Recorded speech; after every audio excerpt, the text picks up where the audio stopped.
स्वागत है PR physics academy में।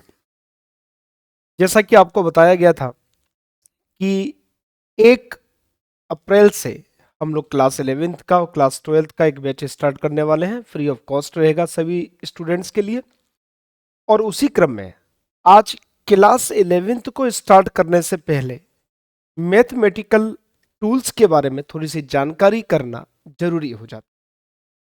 तो आज की अपनी फर्स्ट क्लास में हम लोग स्टार्ट करते हैं मैथमेटिकल टूल्स, और उसके बाद फिर आगे अपनी सिलेबस के अकॉर्डिंग आगे पढ़ेंगे और डिफरेंट चैप्टर्स करते चलेंगे। तो शुरू करते हैं मैथमेटिकल टूल्स। सबसे पहले जब हम लोग मैथमेटिकल टूल्स की बात करते हैं तो एलजेब्रा से कुछ इक्वेशंस बनती हैं जिनको करना जरूरी होता है। तो आप लोग मेरे साथ साथ ये सारी इक्वेशंस लिखते हुए भी चलेंगे और समझते हुए चलेंगे, क्योंकि एग्जाम में इससे रिलेटेड चीजें तो डायरेक्टली नहीं आती। देखिए, बहुत सारे डेरिवेशंस को करने के लिए, बहुत सारे न्यूमेरिकल्स को करने के लिए इन सारी इक्वेशंस की जरूरत पड़ती है। तो जो बायो बैकग्राउंड के स्टूडेंट्स हैं उनके लिए तो बहुत जरूरी हो जाता है, क्योंकि मैथमेटिक्स वाले तो थोड़ा बहुत अपने सब्जेक्ट में इनको पढ़ते हुए चलते हैं। तो पढ़ना दोनों को है, चाहे वो बायो बैकग्राउंड के हों चाहे वो मैथमेटिक्स बैकग्राउंड के हों, लेकिन थोड़ा सा इजी हो जाता है मैथमेटिक्स वालों के लिए। इससे शुरू करते हैं हम लोग अलजेब्रा की कुछ इक्वेशन। पहली इक्वेशन जो आती है वो आती है ए प्लस बी का होल स्क्वायर। दोनों का होल स्क्वायर होता है तो उसको हम लोग कैसे लिखते हैं? पहली का स्क्वायर यानी कि ए का स्क्वायर प्लस बी का स्क्वायर प्लस 2ab प्लस का 2ab। इसको हम लोग एक दूसरे फॉर्म में भी लिख सकते हैं, ए माइनस का बी का होल स्क्वायर प्लस का 4ab। हम इसी इक्वेशन को इस फॉर्म में भी लिख सकते हैं। दूसरी इक्वेशन आती है हमारी a माइनस बी के होल स्क्वायर की। तो a माइनस बी का whole square equals to A square plus का बी स्क्वायर माइनस का 2a। देखिए, अंदर माइनस है तो यहां पर 2ab के साथ माइनस आएगा। इसको हम प्लस की फॉर्म में लिख सकते हैं, a प्लस बी का होल स्क्वायर माइनस का 4ab। आप इसको ओपन करेंगे तब भी आपका a square plus b square minus 2ab ही बनेगा। आते हैं तीसरी इक्वेशन की। तीसरी इक्वेशन होती है ए स्क्वायर माइनस का बी स्क्वायर।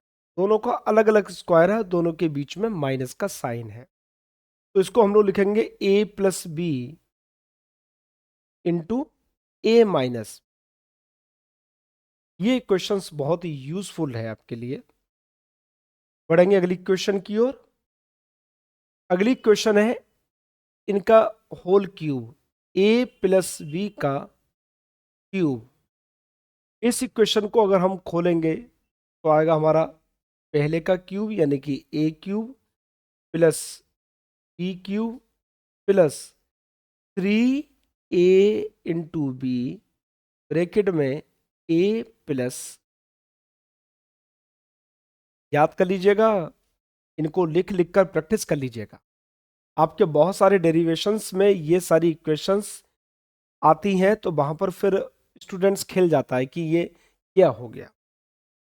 अब बात करते हैं हम a माइनस बी का क्यूब की। तो इक्वेशन आती है ए क्यूब माइनस का बी क्यूब माइनस का 3ab ब्रैकेट में a माइनस। सिक्स इक्वेशन आती है आपकी ए क्यूब प्लस बी क्यूब, और इसको हम लोग लिखते हैं ए प्लस बी ब्रैकेट में ए स्क्वायर माइनस का ए बी और प्लस का बी स्क्वायर। सेवेंथ इक्वेशन आती है ए क्यूब माइनस बी क्यूब, और इसको हम लोग लिखते हैं ए माइनस बी ब्रैकेट में ए स्क्वायर। अब चूंकि यहाँ पर साइन उल्टा हो जाएगा इसलिए प्लस ए बी और प्लस बी स्क्वायर। ये कुछ एलजेब्रा की इक्वेशंस थी जो आपको लिखनी है, याद करनी है और बार बार प्रैक्टिस करनी है। कल की क्लास में भी आपको बताया था कि जितनी ज्यादा आप लोग प्रैक्टिस करेंगे फिजिक्स आपके लिए उतना ही इजी होता चला जाए। तो एलजेब्रा की इन इक्वेशंस को आप लोग करेंगे। अब हम लोग आगे बढ़ते हैं और क्वाड्रेटिक इक्वेशन को देखते हैं।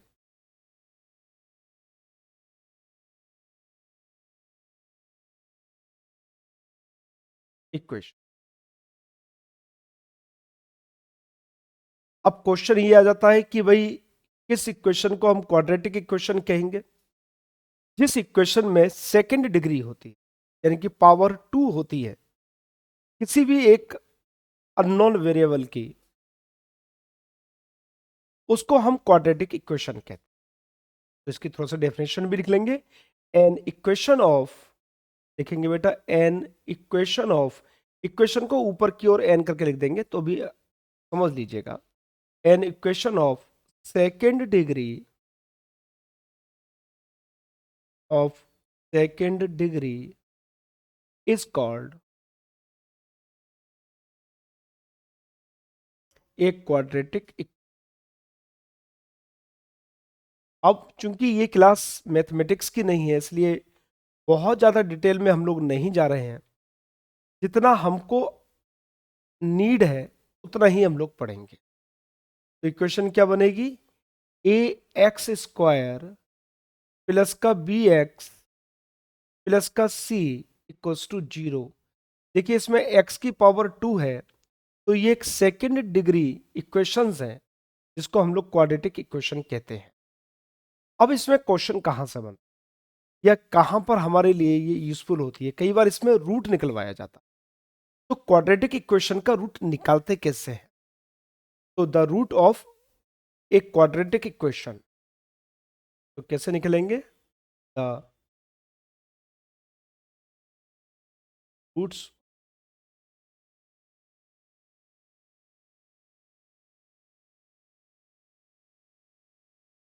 क्वाड्रेटिक,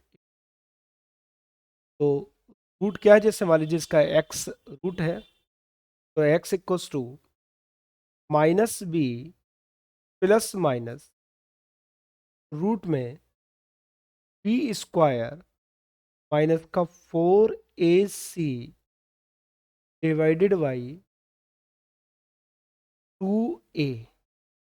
तो इस तरह हम वैल्यू पुट कर कर इक्वेशन से इस वैल्यू को देखकर हम वहां पर रूट निकाल सकते हैं एक्स का। इस इक्वेशन के रूट्स निकाल सकते हैं। ये क्वेश्चन को करते हुए करेंगे, एक क्वेश्चन लिखेंगे, उसके बाद उस क्वेश्चन का देखेंगे कि रूट कैसे निकलेगा। क्वेश्चन क्या कह रहा है कि सॉल्व द इक्वेशन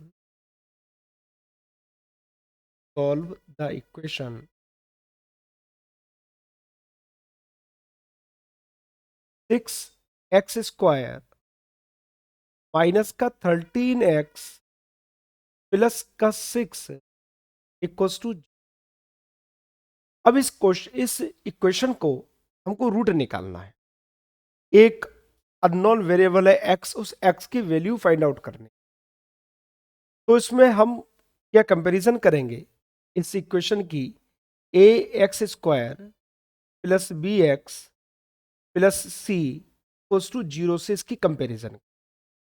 तो कंपैरिजन करने के बाद ए की जो वैल्यू आएगी वो 6 आएगी, बी की जो वैल्यू आएगी वो माइनस की 13 आएगा और सी की वैल्यू आएगी 6। अब इस जो वैल्यूज निकली हैं, ये इक्वेशन जो थी हमारी, इक्वेशन क्या थी? x इक्वल्स टू माइनस का B plus minus under root B square minus का 4ac डिवाइडेड बाई 2a। इस इक्वेशन में वैल्यू को पुट करेंगे तो minus B minus minus plus हो जाएगा, यानी कि 13 plus minus under root B square यानी कि 13 का स्क्वायर माइनस 13 का स्क्वायर माइनस का 4 इंटू ए कितना है 6 इंटू सी कितना है 6 डिवाइडेड बाई 2a 2 इंटू ए कितना है 6 ये कितना होगा 13 प्लस माइनस अंडर रूट तो माइनस का स्क्वायर प्लस हो जाएगा यानी कि 169 माइनस ये आएगा 144 डिवाइडेड बाई 2 इंटू 6 यानी कि 12 तो सोल्व करेंगे तो आएगा 13 प्लस माइनस रूट 169 से 144 को माइनस करेंगे तो 25 आएगा डिवाइडेड बाई 12 यानी कि 13 और 25 का रूट लेंगे तो 5 आएगा 13 प्लस माइनस 5 डिवाइडेड बाई 12 तो एक बार प्लस रखेंगे एक बार माइनस रखेंगे तो एक बार अगर हमने प्लस रखा 13 प्लस 5 बाई 12 और 13 5 18 बाई 12 और इसको अगर हम सॉल्व करते हैं तो 364 टू थ्री ज़ा टू टू ज़ा यानी कि 3/2 और एक बार माइनस रखेंगे क्योंकि प्लस माइनस दोनों हैं इसलिए 13 minus 5/12 equals to 13 minus 5 8 8 upon 12 तो 4 2 जा 8 4 3 का 12 यानी 2/3 अब रूट कितने आ गए अगर हमसे कहा जाए कि भाई इसके रूट्स कितने हैं क्योंकि एक्स स्क्वायर है तो एक्स की दो वैल्यू आई एक वैल्यू आएगी आपकी 3/2 और दूसरी वैल्यू आएगी 2/3 जितनी पावर होंगी उतनी ही वैल्यू आनी है उतने ही रूट्स आने हैं अगर 3 होंगे तो 3 आना है 4 होने तो 4 आने हैं क्योंकि इसमें 2 हैं तो 2 ही आंसर निकलेगा तो यहां पर हम इसका यूज करते थे इस इक्वेशन का यूज किया है तो आगे बढ़ते हैं अब बात करते हैं हम मेंसुरेशन बहुत सारे डेरिवेशंस में क्लास 11th और क्लास 12th में हमको इन सब चीजों की जरूरत पड़ती है मेंसुरेशन बहुत सारी शेप लेंगे जैसे हम सर्किल की बात करते हैं ले लेता हूं सर्किल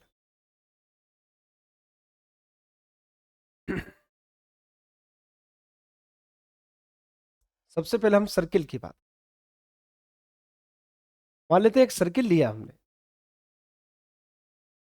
और इस सर्किल की जो रेडियस है वो रेडियस आर है पहले क्या ले रहे हैं सर्किल ले रहे हैं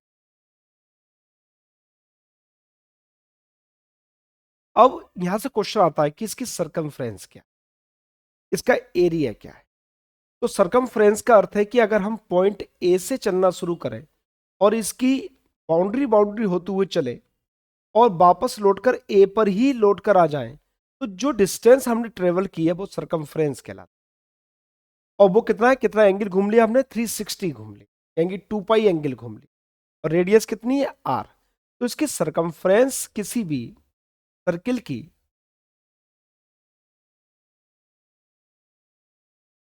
कितनी आती है 2 × पाई × आर क्या है यहां पर इसकी रेडियस अब कई बार पूछा जाता है कि एरिया क्या होता है भाई सर्किल का तो एरिया निकल के आता है एरिया कौन सा होता है इसके अंदर का ये वाली जगह तो ये निकल के आता है पाई × आर स्क्वायर पाई r²। ठीक है बेटा तो आगे हम बढ़ते हैं स्फेयर की तरफ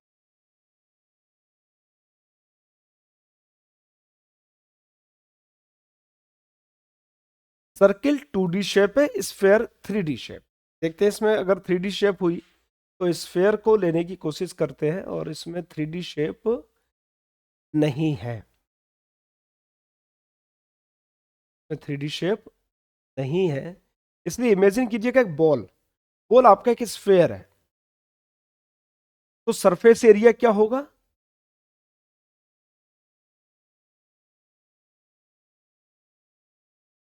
अगर उसकी भी रेडियस आर है तो 4 पाई r²। क्या होगा? 4 पाई r²। अब चूंकि 3D शेप है वो, तो वहां पर एरिया की जगह वॉल्यूम होगा, वॉल्यूम।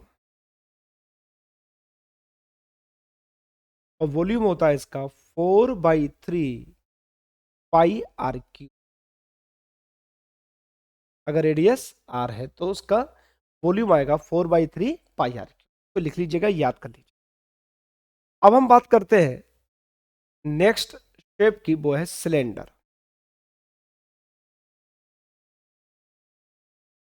सिलेंडर को देखते हैं शेप में, अगर सिलेंडर होता है, नहीं तो मैं ड्रॉ करूं।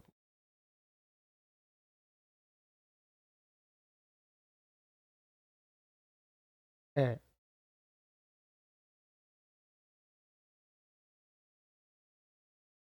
ये मान लेते हैं एक सिलेंडर है जिसकी दो सरफेस, ऊपर और नीचे, सर्किल की फॉर्म में होगी, जिसकी रेडियस हम लोग मान लेते हैं कि r है। और इस सिलेंडर की जो लेंथ है, उस लेंथ को मान लेते हैं l। l मान लिया। रेडियस कितनी है? r। जो ऊपर और नीचे का हिस्सा है वो r रेडियस का है। अब यहां पर सरफेस एरिया पूछा, सरफेस एरिया।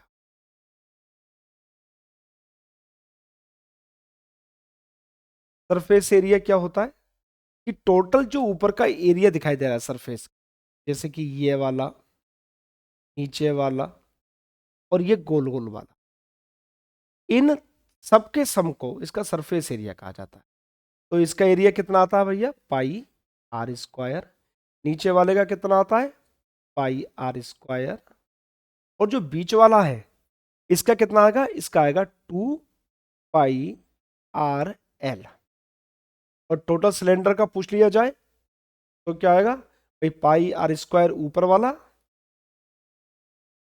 पाई r² नीचे वाला, और 2 पाई r l बीच वाला। अब कैसे आता है मैं इसको डिटेल में कभी बताऊंगा, क्योंकि यहां पर कोई इसकी नीड है नहीं। तो आता है 2 पाई r² प्लस 2 पाई r × l।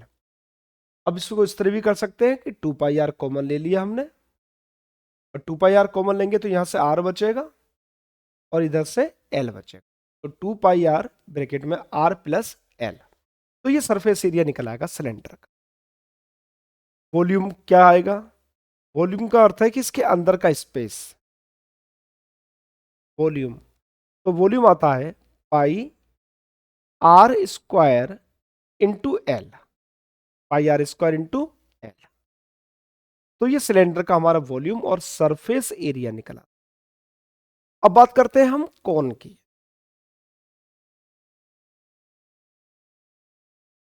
कोन, कोन का देखते हैं शेप इसमें है या नहीं है, होनी चाहिए।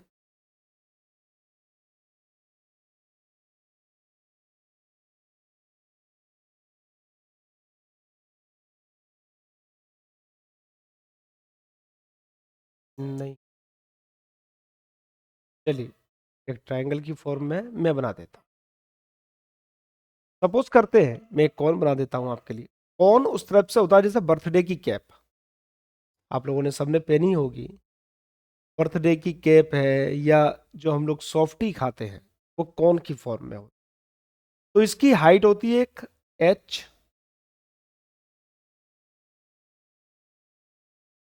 और इसका बेस होता है रेडियस r का। अब इसका वॉल्यूम पूछा जाता है कि भाई इसका वॉल्यूम कितना है।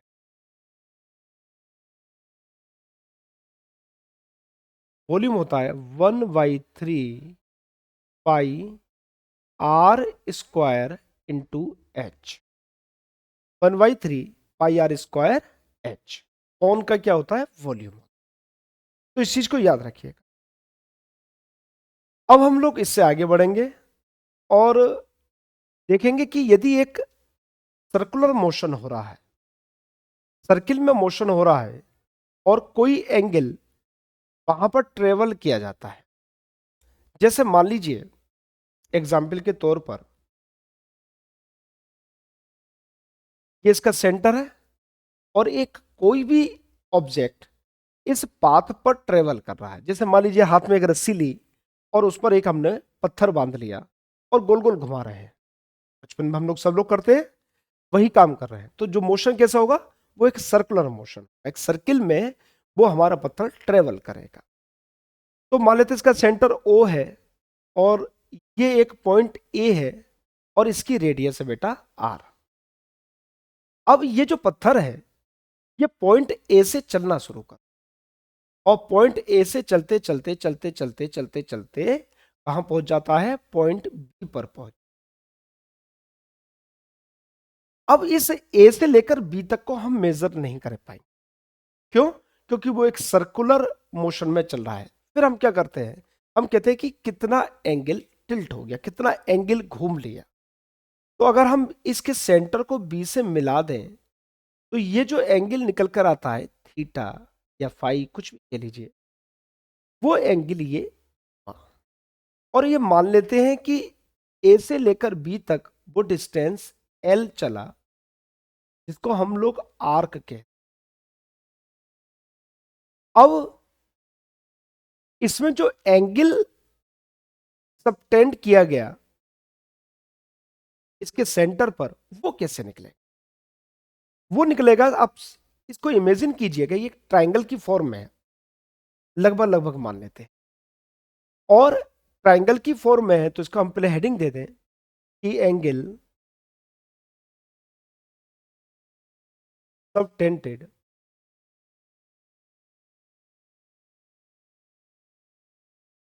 At the centre of the,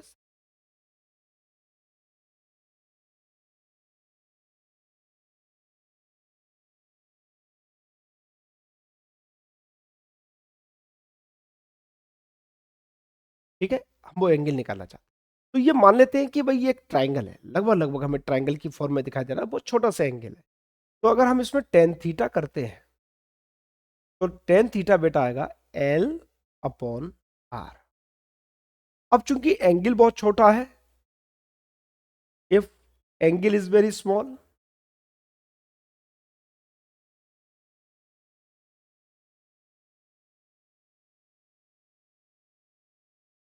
तो tan theta equals to theta हो जाता है। तो थीटा इक्वल्स टू क्या आता है, एल अपॉन आर आ जाए। तो एंगल कितना घूमा, एल अपॉन आर। एल क्या है, आर्क है, और आर क्या है, रेडियस। तो ये हमारा फॉर्मूला बनता है theta equals to L upon R. ये याद कर लीजिएगा, ये हम डिफरेंट न्यूमेरिकल्स में, डिफरेंट डेरिवेशंस में इसका यूज कर। अब हम कहें कि भाई एक पूरा चक्कर ए से स्टार्ट किया उसने और पूरा घूमकर वापस ए पर आ गया, तो कितना एंगल वो उस सेंटर पर बनाएगा पूरे एक होल सर्किल करने में। तो भाई पूरा सर्किल करने में ये जो एल होगा वो कितना होगा, सरकमफ्रेंस होगा, और सरकमफ्रेंस हम लोगों को मालूम है 2 पाई होता है और ए कंप्लीट साइकिल, एक साइकिल कंप्लीट करने,